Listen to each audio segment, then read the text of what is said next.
behind your back. Don't move. Left wrist. Those are my bills. I live here. I live here. Check the mail. Look at it. Relax your arm. I'm telling you, man, that's my name on it. Stop resisting. Hey, what are you doing? He lives right there. Ma'am, stay back, please. That's Marcus. He gets my paper every morning. The steel restraints bit into his flesh, the cold metal pressing against bone as two uniformed officers forced him down against the sun-heated hood of their cruiser. His face met the scorching surface, and he could feel the paint's warmth seeping through his cheek. Somewhere behind him, his house keys had clattered to the concrete, landing beside a scattered pile of envelopes. Every single one of those envelopes bore his name. Every single one displayed this exact address. The brass numbers affixed to the black mailbox at the curb matched perfectly with the brass numbers mounted beside the burgundy front door of the colonial-style home just 35 feet away. Inside that home, a ceramic mug sat on the granite kitchen island, steam still rising faintly from the coffee within. His laptop hummed quietly on the oak desk in his study, the screen displaying a half-finished spreadsheet. His reading glasses rested on the arm of his favorite leather chair. His worn house slippers, the ones his sister had given him 3 Christmases ago, were on his feet at this very moment. Yet here he stood, cheek pressed against hot metal, arms wrenched behind his back, while the familiar faces of neighbors emerged from doorways up and down the block. All of this because he had stepped outside to collect his mail on an ordinary Thursday afternoon. Take a moment to think about where you are right now as you watch this. Are you at home, in a place where you feel safe, where no one questions whether you belong? If stories like this one matter to you, if you believe these experiences deserve to be heard and understood, stay with me until the end. And if you are new to this channel, consider subscribing because these are the stories that rarely get told with the depth and attention they deserve. His name was Marcus Pemberton, and he had just turned 41 years old 3 weeks prior. He worked as a senior financial analyst for a respected consulting firm with offices in the downtown business district, though for the past 4 years, he had performed the vast majority of his work from the converted third bedroom that served as his home office. The house itself was a handsome 2-story colonial with forest green shutters and a wraparound porch that he had spent an entire summer restoring with his own hands. He had replaced every rotting board, sanded every surface smooth, applied 3 coats of weather-resistant stain, and installed new railings that he had ordered custom from a craftsman 2 towns over. That porch was his pride, the place where he sat on summer evenings with a book and a glass of iced tea, watching the fireflies emerge as darkness settled over Maple Creek Lane. He had lived in this house for nearly 8 years now. 8 years of mortgage payments withdrawn automatically from his checking account on the 1st of every month. 8 years of property taxes paid on time, every time. 8 years of mowing the lawn every Saturday morning during the growing season, edging the walkways, trimming the hedges that line the front of the property. 8 years of raking leaves in autumn, shoveling snow in winter, planting flowers in spring. 8 years of waving to the Hendersons next door as they loaded their children into the minivan for school. 8 years of accepting packages for Mrs. Whitmore across the street when she was visiting her daughter in Portland. 8 years of attending the annual block party, contributing his grandmother's famous potato salad, helping set up tables, staying late to help clean up. 8 years of belonging to this community, on this quiet street, in this peaceful suburb. That Thursday had begun with nothing to distinguish it from any other day in recent memory. Marcus had awakened at 6:15, roused by the gentle chime of his phone alarm rather than any jarring buzzer. He lay in bed for a few minutes, as was his habit, letting his mind slowly transition from sleep to wakefulness. The morning light filtered through the plantation shutters, casting parallel lines of gold across the ceiling. He could hear birds outside, their songs mixing with the distant hum of early traffic on the main road a quarter mile away. He rose, made his bed with the precision that had become second nature over years of living alone, and padded into the bathroom. The shower was hot, the pressure strong, and he stood beneath the spray for longer than strictly necessary, enjoying the simple pleasure of warmth and water. He shaved carefully, dressed in comfortable clothes suitable for a day at his home desk, a pair of khaki pants and a light blue Oxford shirt, presentable enough for video calls but relaxed enough for solitary work. Downstairs, he brewed a pot of coffee, the rich aroma filling the kitchen as the machine gurgled and hissed. He scrambled 2 eggs, toasted a slice of whole wheat bread, and ate breakfast at the kitchen island while scrolling through the morning headlines on his tablet. Nothing remarkable, nothing alarming.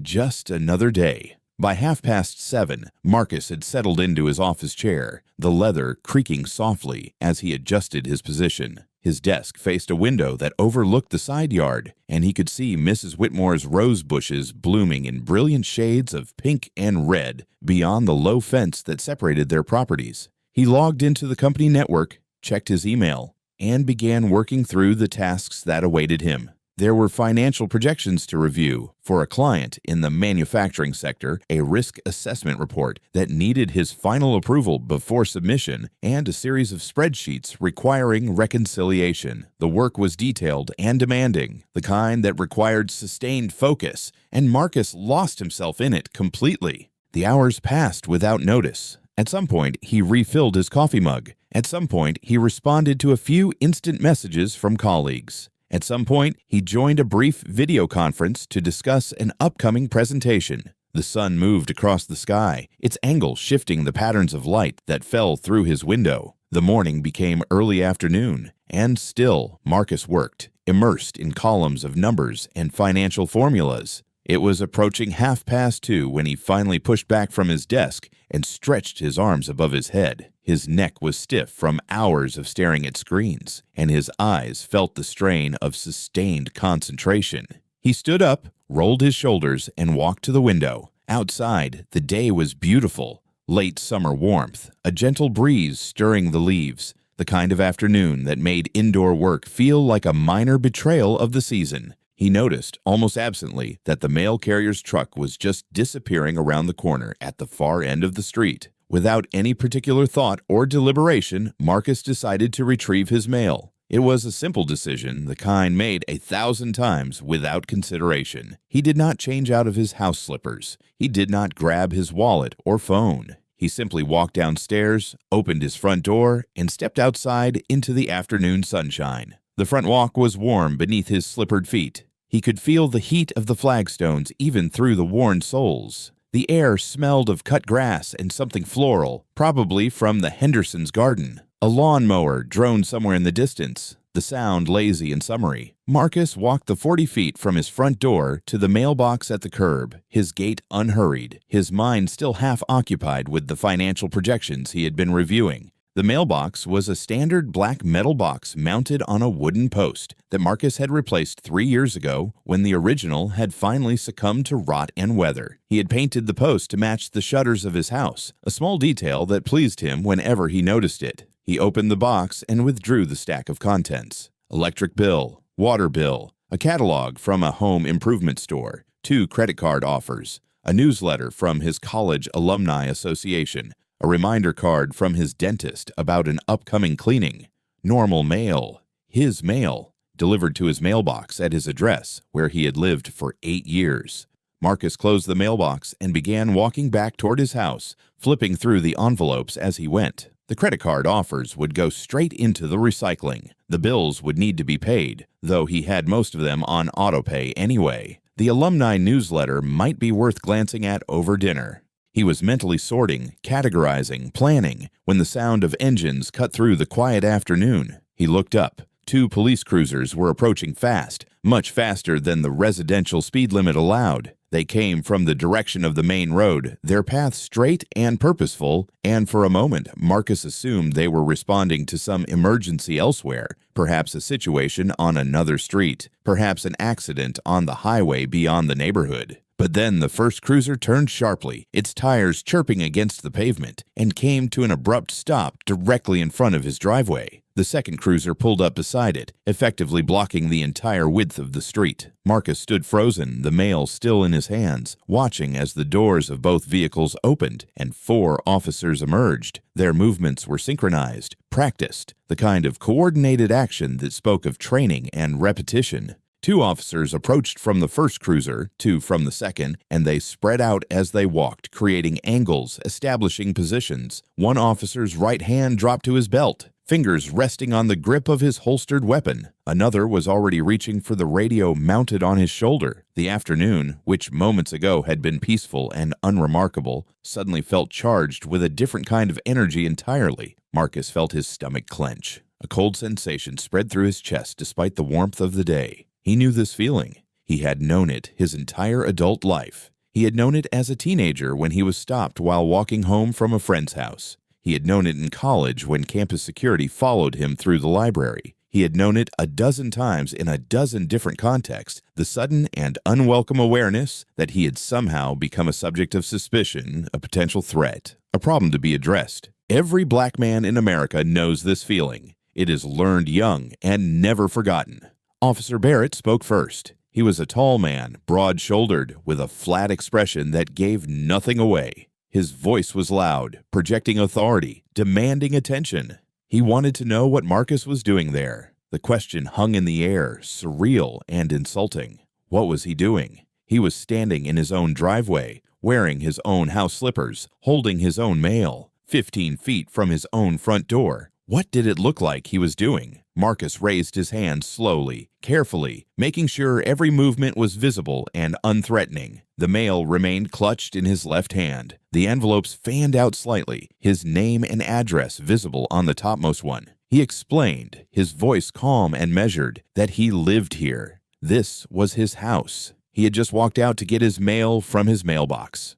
That was all. Officer Chen circled to Marcus's right side, moving with deliberate purpose, creating separation between himself and his partner. It was a tactical positioning, Marcus recognized, the kind designed to make it difficult for a suspect to monitor both officers simultaneously. The word suspect formed in Marcus's mind and sat there, bitter and wrong. He was a suspect, in his own yard, holding his own mail. A suspect. Chen asked if Marcus had identification on him. Marcus said no. His wallet was inside the house, on the kitchen counter where he always left it. He had just stepped out to grab the mail. He had not anticipated needing to prove his identity in his own driveway. Barrett asked what the address was. Marcus told him. He recited the numbers that were mounted on his mailbox, the same numbers displayed beside his front door, the same numbers printed on every piece of mail in his hand. Barrett asked how long Marcus had lived there. 8 years, Marcus replied.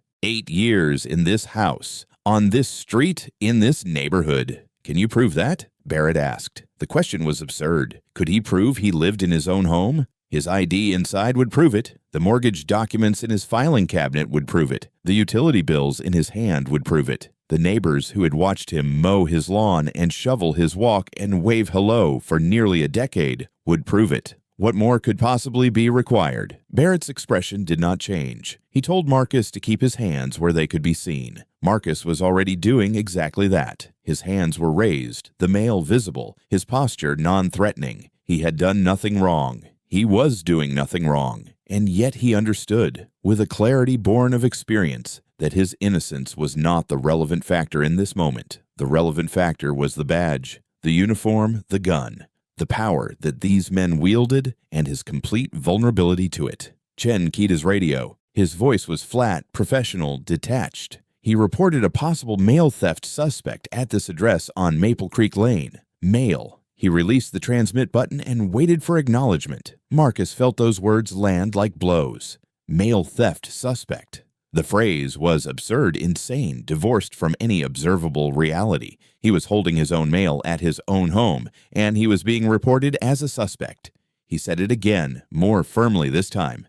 This was his house. This was his mailbox. This was his mail. Look at the names on the envelopes. Look at the address. What more evidence could they possibly need? But the officers were not really listening. They were following a script, executing a procedure, treating him as a category rather than an individual. He was not Marcus Pemberton, financial analyst, homeowner, neighbor, human being. He was a suspect, a potential threat, a problem to be processed according to protocol. The fact that his story was obviously true, that every visible piece of evidence confirmed it, seemed almost irrelevant to the process that had been set in motion. Movement across the street caught Marcus's attention. The front door of the house directly opposite his own had opened, and a figure was emerging. Dorothy Fitzgerald was 81 years old, a widow who had lived on Maple Creek Lane longer than anyone else in the neighborhood. She had been here when the street was still gravel, when the neighborhood was still farmland being converted lot by lot into suburban homes. She had watched generations of families come and go. She had outlived 3 of her own children and buried a husband who had served in Korea.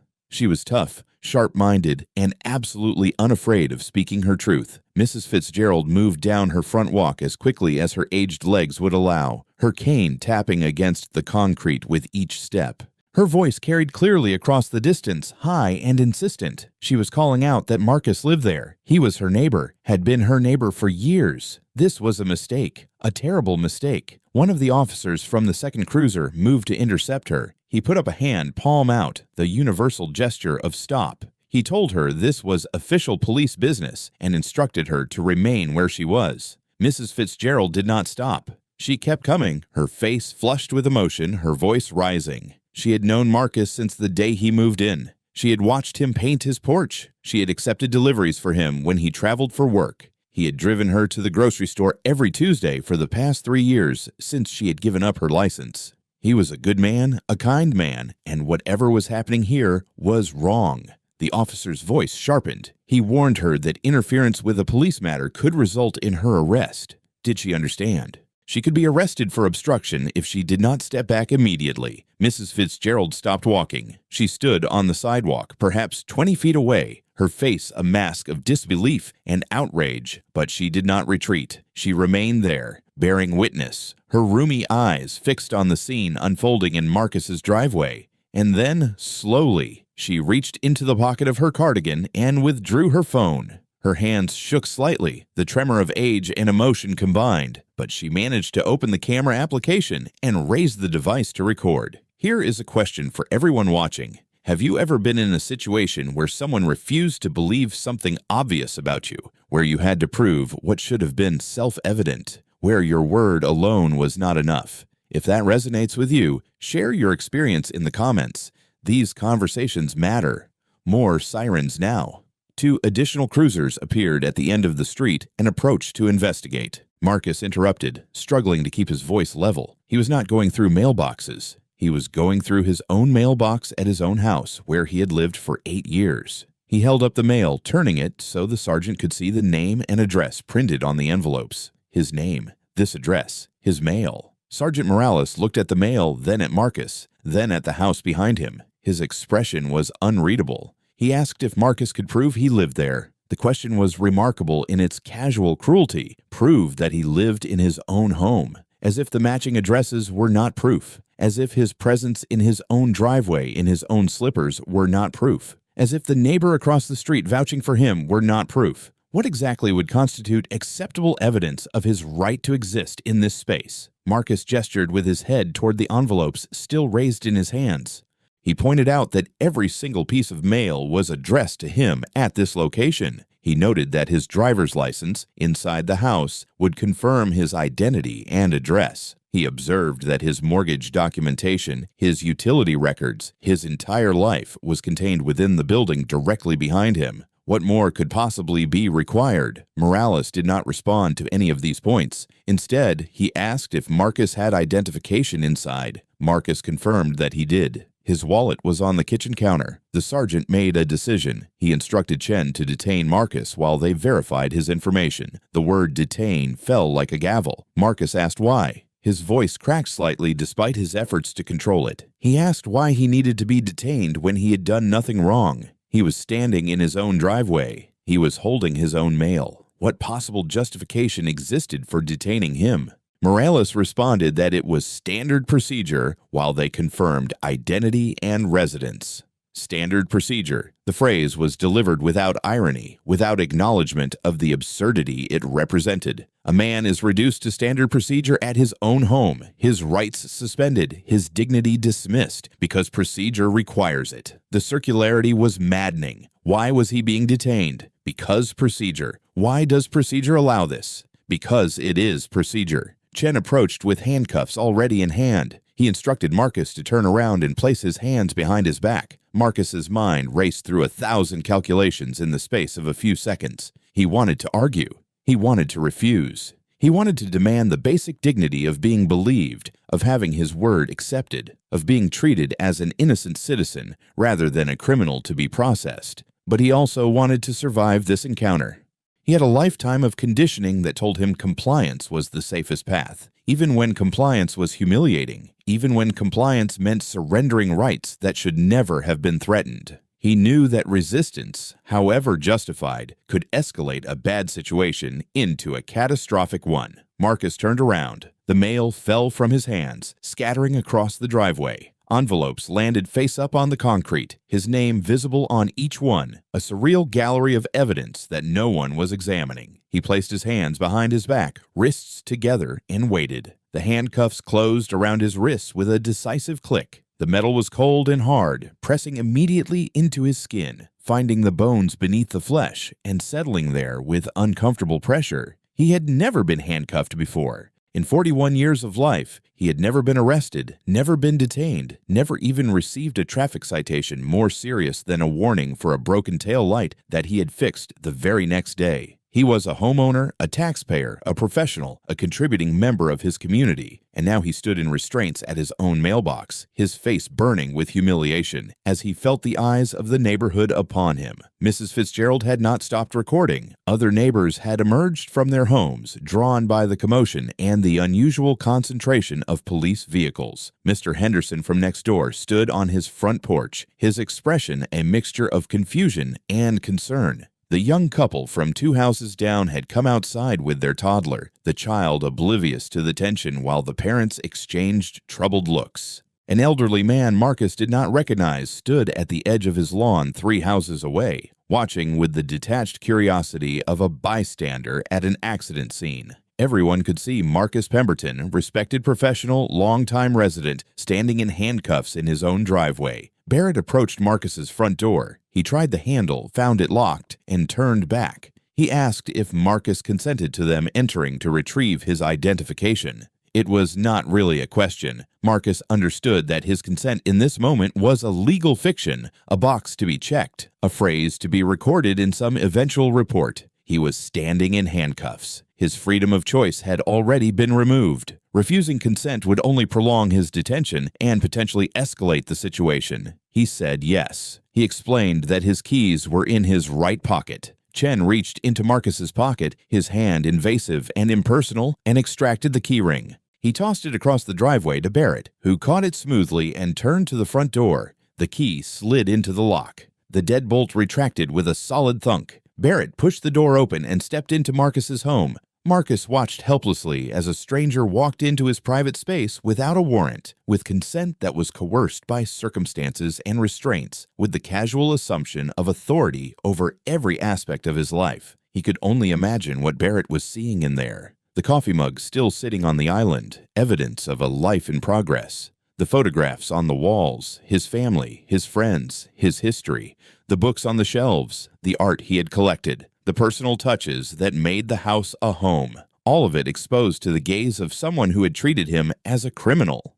Minutes passed. They felt like hours. Marcus stood in his driveway, hands cuffed behind him, the sun beating down on his head, the heat of the day suddenly oppressive rather than pleasant. He could hear sounds from inside his house, footsteps on the hardwood floors, the creak of a door opening, movement in spaces that belonged to him. Finally, Barrett emerged carrying Marcus's wallet. He opened it as he walked down the front steps and extracted the driver's license from his sleeve. Barrett handed the license to Sergeant Morales. The sergeant examined it carefully, tilting it in the light, comparing the photograph to Marcus's face, reading the information printed there. The photo matched. The name matched. The address matched the house they were standing in front of. Morales keyed his radio and read the license number to dispatch, requesting a records check. The response came back within a minute. No outstanding warrants, no criminal record of any kind, no flags, no alerts, no concerns, a completely clean history.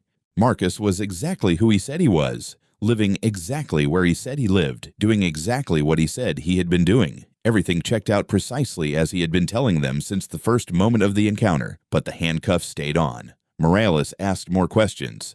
Where did Marcus work? What company? How long had he been employed there? Where was his vehicle? Marcus answered each question, fighting to keep his voice steady, to not let the frustration and humiliation show. He worked at Patterson Financial Consulting. He had been with the firm for 11 years, first in the office, then increasingly from home. His car was in the garage, a dark blue sedan. He could give them the plate number if they wanted. Morales dispatched an officer to check the garage. The officer walked around the side of the house, and Marcus could hear the crunch of gravel beneath his boots. A moment later, the officer's voice came over the radio.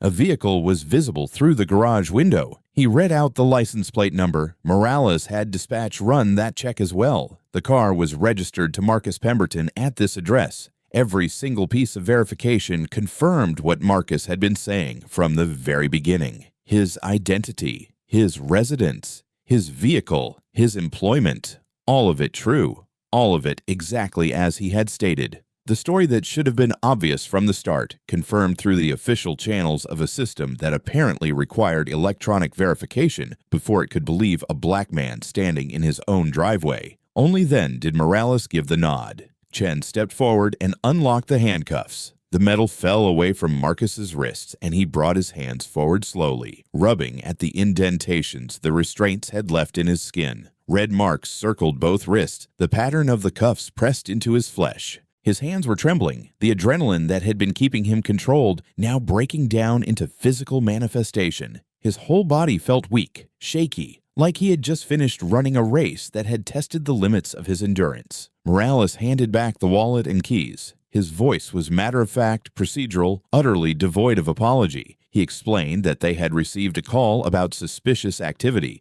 They had responded to that call. They had verified Marcus's identity and residence. He was free to go. Free to go. Into his own house. The house he had never actually left except to walk 30 feet to his mailbox. Free to return to his own space after being treated like a criminal, after being handcuffed and humiliated and forced to prove his right to exist in a place he had called home for 8 years.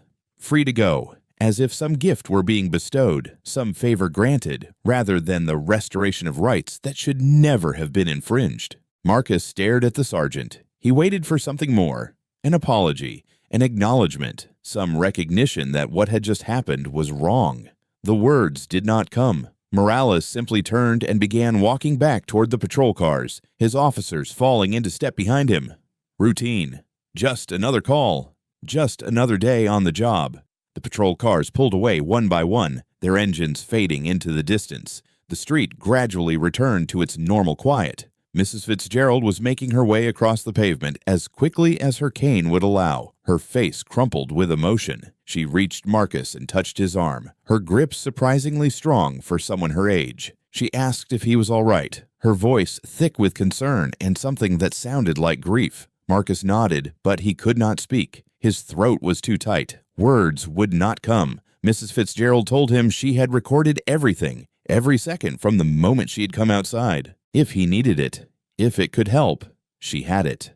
Her hands were still shaking, and Marcus realized that she was nearly as traumatized by what she had witnessed as he was by what he had experienced. Other neighbors began to disperse, returning to their homes, to the interrupted routines of their afternoon. Some met Marcus's eyes with sympathy, with shock, with an expression that suggested they wanted to say something, but did not know what. Others looked away quickly, uncomfortable with what they had seen, uncertain how to process it. A few disappeared inside without any acknowledgement at all, as if pretending nothing had happened was easier than confronting what it meant. Marcus bent down slowly and began gathering the scattered mail from his driveway. His hands still trembled. The envelopes were creased and dirty where they had fallen, footprints marking some of them where officers had walked without looking down. He collected each piece, straightening them mechanically, and walked back toward his house. The front door was still open from where Barrett had entered. Marcus paused at the threshold, looking into his own home, the space that had been violated in his absence. He stepped inside and closed the door behind him. The familiar surroundings that should have offered comfort felt different now, somehow less safe,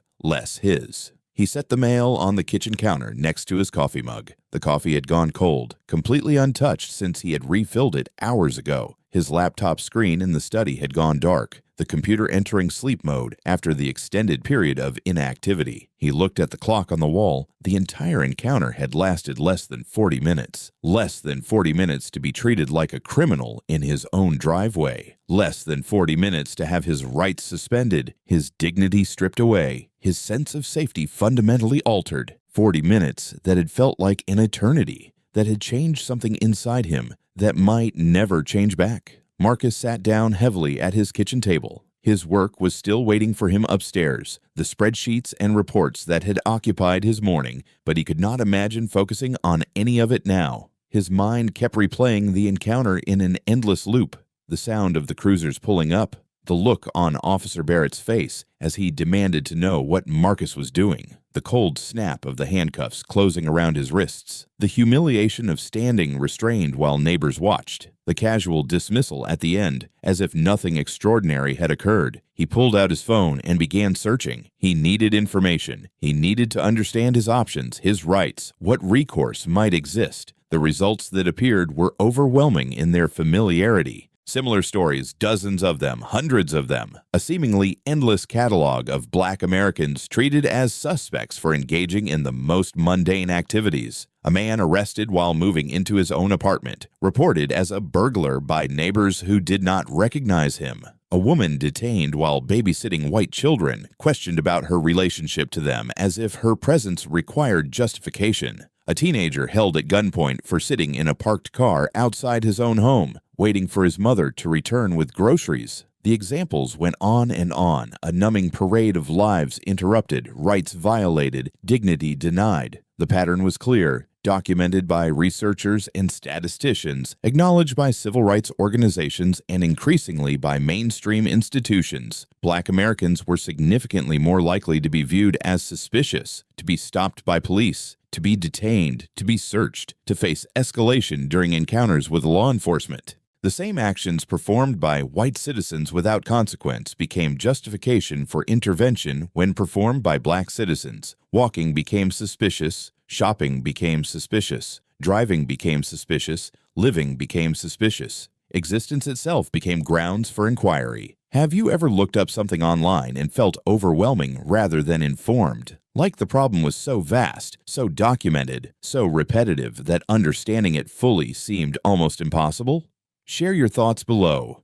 These conversations help us all process what we are seeing. The following morning, Marcus made phone calls. He reached out to colleagues, to friends, to people who might know someone who could help. By noon, he had the name of an attorney who specialized in civil rights cases, a woman who had successfully litigated similar incidents and who understood both the legal landscape and the lived reality that produced it. Her office was downtown in a renovated building near the courthouse. Marcus arrived carrying a folder containing everything he had assembled. Mrs. Fitzgerald's video transferred from her phone to a flash drive. Photographs he had taken of his wrists the previous evening. The marks from the handcuffs still visible. Dark impressions against his skin. A written account of the incident, detailed and chronological, set down while the memory was fresh. Printouts of his mortgage statements, his utility bills, his property tax records, documentation of his presence in that home for nearly a decade. Attorney Rachel Torres listened to his account without interruption. She was a woman in her 50s with silver-streaked hair and an expression of focused intensity. She had heard stories like this before, many times, but she listened as if this one were unique, as if the details mattered, as if Marcus's experience deserved full attention rather than being filed away as just another data point in a depressing trend. When he finished speaking, she asked to see the video. She watched it twice, her eyes moving across the screen, noting details, assessing the footage from a legal perspective.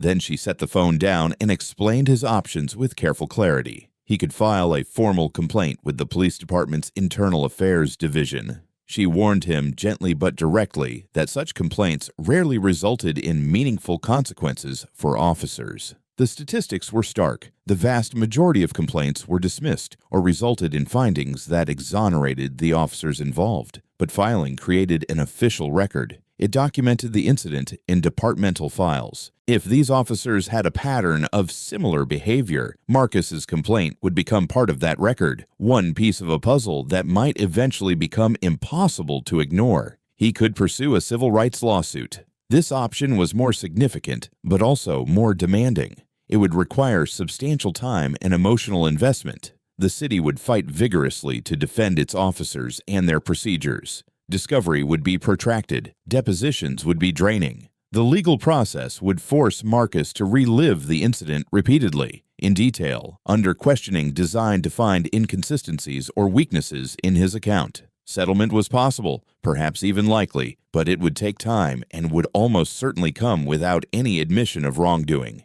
He could go public. He could share his story with media outlets, with journalists who covered issues of racial profiling and police conduct. Public attention created pressure that legal processes sometimes could not. It shaped narratives, influenced public opinion, and occasionally prompted institutional changes that might otherwise never occur. Marcus sat in silence for a long moment, processing the options. None of them offered what he truly wanted, which was for the incident never to have happened at all. None of them could restore what had been taken from him, but doing nothing felt impossible, like surrendering to a system that had wronged him, like accepting that what happened was acceptable because challenging it was difficult. He chose to pursue all three paths simultaneously. The formal complaint was filed within the week. Marcus provided a written statement, copies of the documentation he had assembled, and contact information for Mrs. Fitzgerald and other witnesses.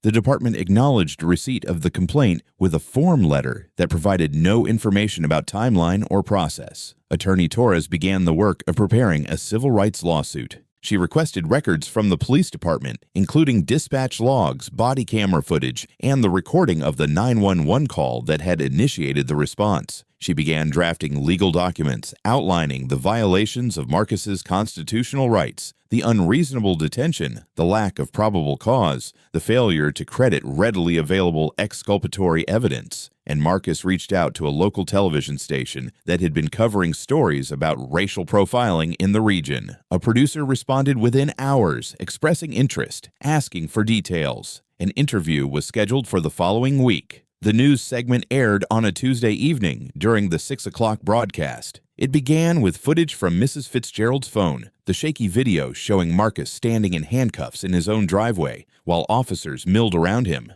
The footage was disturbing in its banality. A quiet suburban street, an ordinary afternoon, a man in house slippers being treated like a suspect. The contrast between the peaceful setting and the police response was stark and unsettling. The segment included an interview with Marcus, conducted in his living room, the same room visible briefly in Mrs. Fitzgerald's footage. He spoke calmly and clearly, describing what had happened, explaining how it had felt, articulating the broader implications of an experience that he knew was not unique to him. He did not raise his voice. He did not make accusations.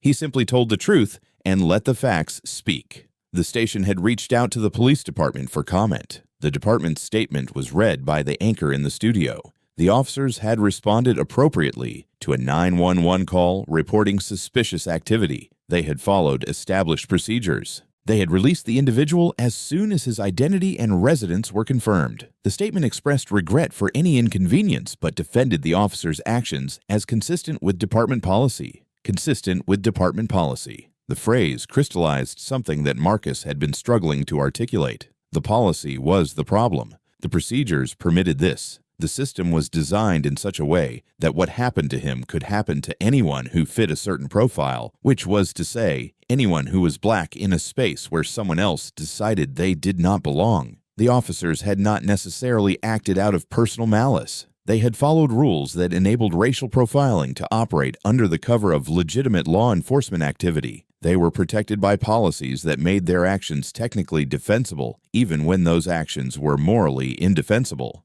The story spread quickly through the community and beyond. It was shared on social media, debated in comment sections, discussed in living rooms and workplaces. Some viewers expressed outrage on Marcus's behalf, recognizing the injustice, calling for accountability. Others defended the police, arguing that officers were just being careful, just responding to a call, just doing their jobs in a dangerous world. The division in responses mirrored a broader division in American society, a fundamental disagreement about whether incidents like this represented aberrations or reflections of deeper systemic problems. The 911 caller was identified through records obtained during the legal discovery process. He was a man named Gerald Patterson, 63 years old, who lived in a neighboring subdivision. He'd been driving through Maple Creek Lane that afternoon, taking a shortcut to avoid traffic on the main road. He had seen Marcus at the mailbox and had felt, in his own words, that something was not right.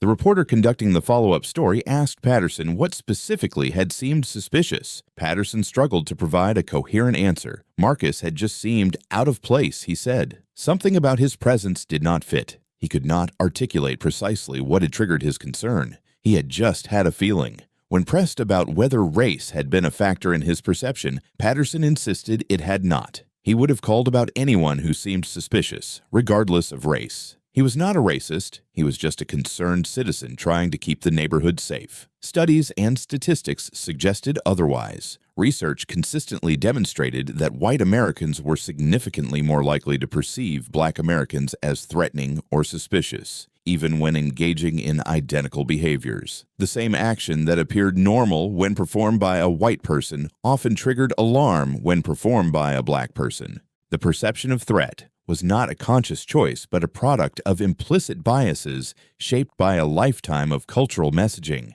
Patterson might genuinely believe that race played no role in his perception.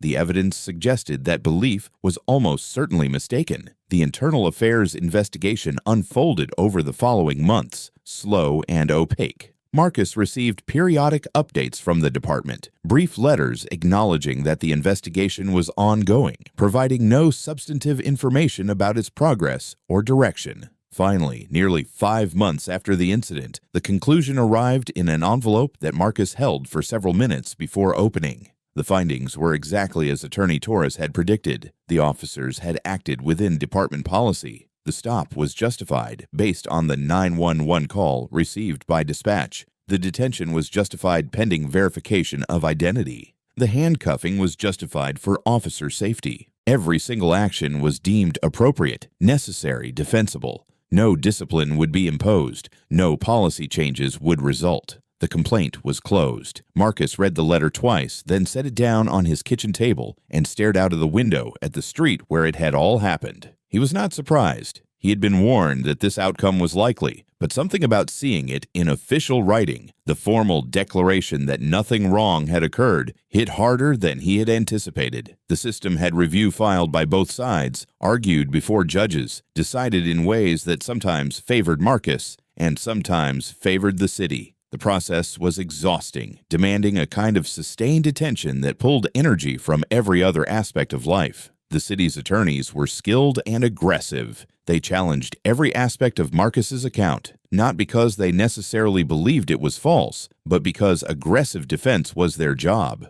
They questioned his memory of the sequence of events. They asked why he had not simply shown identification immediately. They suggested that his failure to have ID on his person contributed to the length of the encounter. They implied, without directly stating, that something about his demeanor might have justified the officer's caution. Marcus's attorneys pushed back on every point. They produced the video evidence showing that Marcus had remained calm and cooperative throughout. They highlighted the absurdity of expecting someone to carry identification while walking 30 feet from their front door in house slippers. They pointed to the officer's refusal to examine the mail Marcus was holding, each piece of which clearly bore his name and address. They documented the escalation of force from a simple question to handcuffing without any intervening behavior by Marcus that could justify such escalation. Through it all, Marcus continued living in his house on Maple Creek Lane. He still worked from home, still participated in video conferences, still reviewed financial reports and prepared analyses,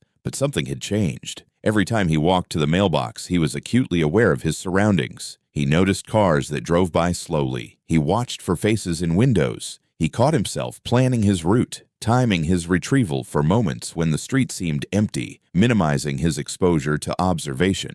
The simple act of collecting mail had become a calculated exercise in risk management. His relationship with the neighborhood had shifted in complex ways. Some neighbors demonstrated extraordinary support, stopping by to express their horror at what had happened, offering to serve as witnesses if needed, bringing food as if he were recovering from an illness. Mrs. Fitzgerald checked on him almost daily, her concern genuine and touching. The Hendersons had become closer friends than before, their shared outrage creating a bond that had not existed when times were easy, but others kept their distance. Some seemed uncomfortable with the attention Marcus's situation had brought to their quiet street, as if the presence of news cameras and the circulation of the story online had disrupted the peaceful anonymity they valued. A few seemed to view Marcus differently, as if the fact of his detention suggested that he might have done something to merit suspicion, despite all evidence to the contrary. The presumption of innocence that they might have extended automatically to a white neighbor in a similar situation did not seem to apply. Marcus thought about moving. The idea surfaced regularly, especially on difficult days when the weight of everything felt heaviest. He could sell the house, start over somewhere else, become just another new neighbor in a community where no one knew his history. He could escape the constant reminder that lived in every walk to the mailbox,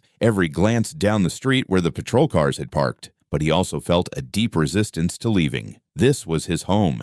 He had done nothing wrong. Moving would feel like surrendering to the forces that had wronged him, like admitting that he did not truly belong in a space he had purchased and maintained and loved for almost a decade. It would be letting racism win, allowing prejudice to drive him from his own property. And so he stayed, stubbornly, defiantly, even as the experience had fundamentally altered his relationship with the place. When we think about home, we imagine safety, comfort, a space where the outside world cannot intrude. What happens when that illusion is shattered? What does it mean to love a place that has become a reminder of violation? If you have ever struggled with complicated feelings about home, share in the comments. This is a space for honesty.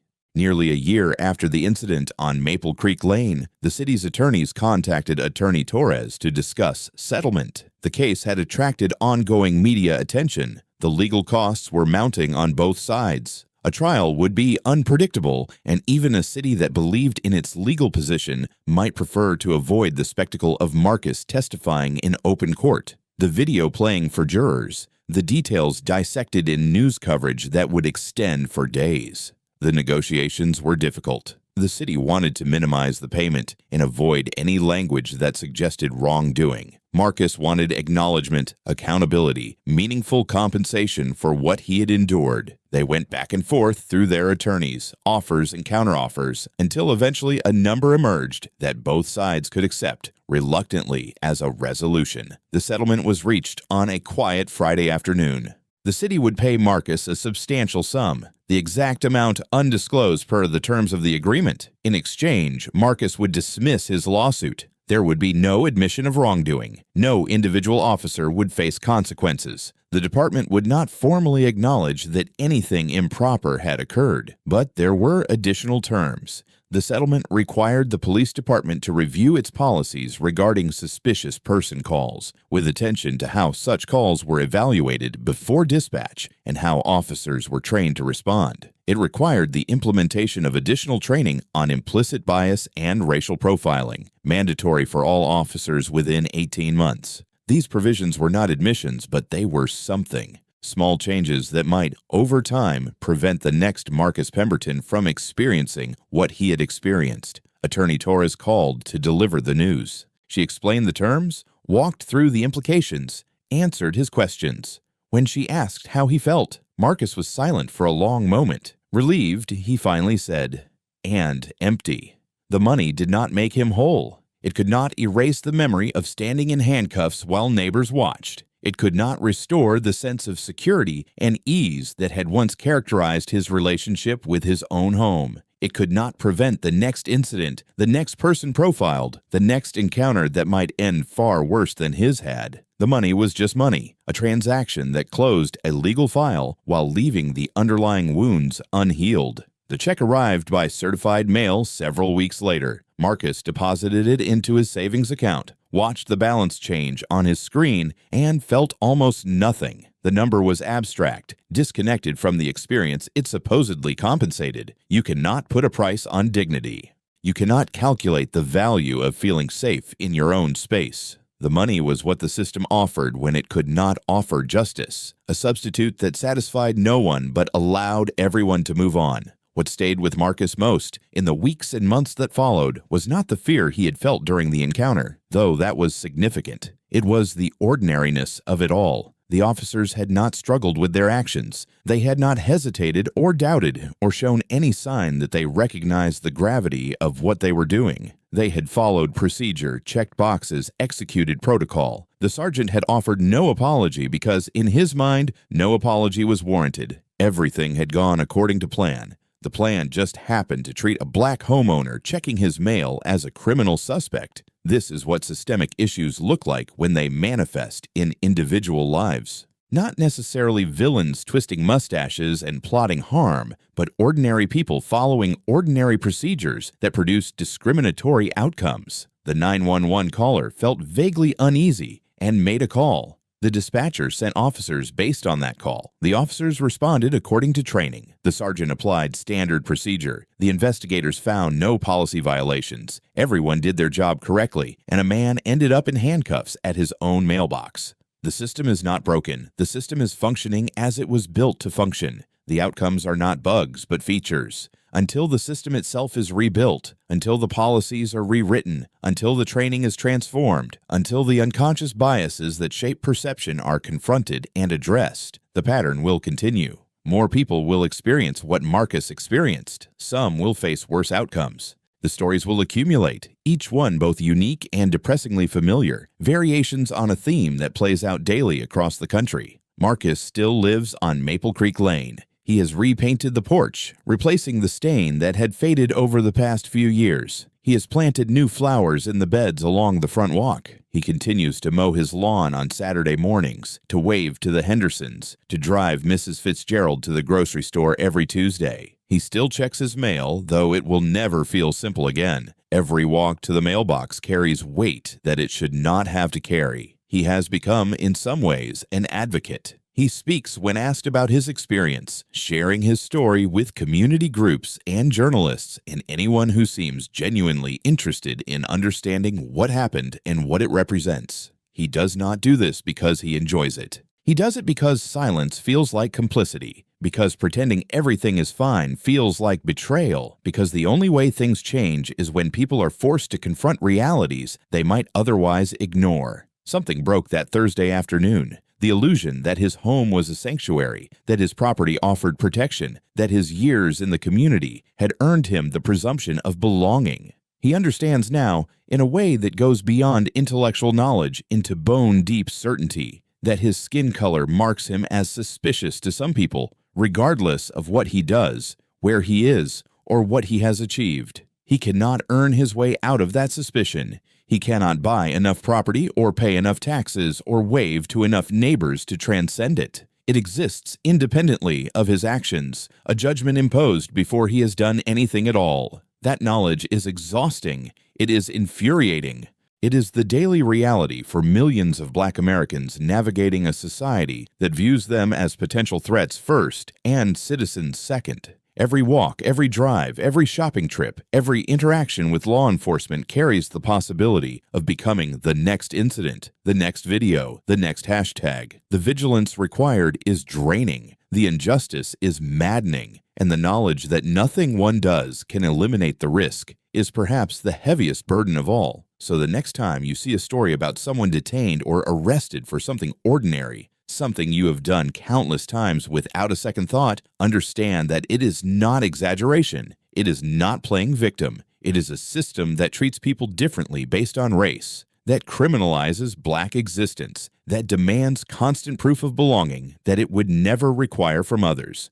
The stories are real, the experiences are real, the pain is real. Marcus Pemberton's mailbox still stands at the end of his driveway. The mail still arrives every day. Mundane correspondence that carries no threat except in the act of retrieving it. The simple gesture of opening that box and removing its contents now carries weight that it never should have. That loss of ease, of security, of normalcy cannot be restored by any settlement or policy change or amount of time. Some things, once broken, remain forever altered. If this story has shown you something you had not fully understood before, share it. Not because sharing alone creates change, but because awareness is the first step toward change. These experiences need to reach people who have not lived this reality, who might otherwise never understand what it means to be treated as a suspect in your own life. That is how understanding grows. That is how conversations begin. That is how, slowly and imperfectly, societies start to confront the systems they have built and the harm those systems cause. Thank you for staying until the end. It means something that you listened, that you engaged, that you let this story into your awareness. If you found value here, consider subscribing to the channel. There are more stories to tell, more experiences to understand, more truths that need to be heard. We will keep telling them as long as there are stories to share and people willing to listen.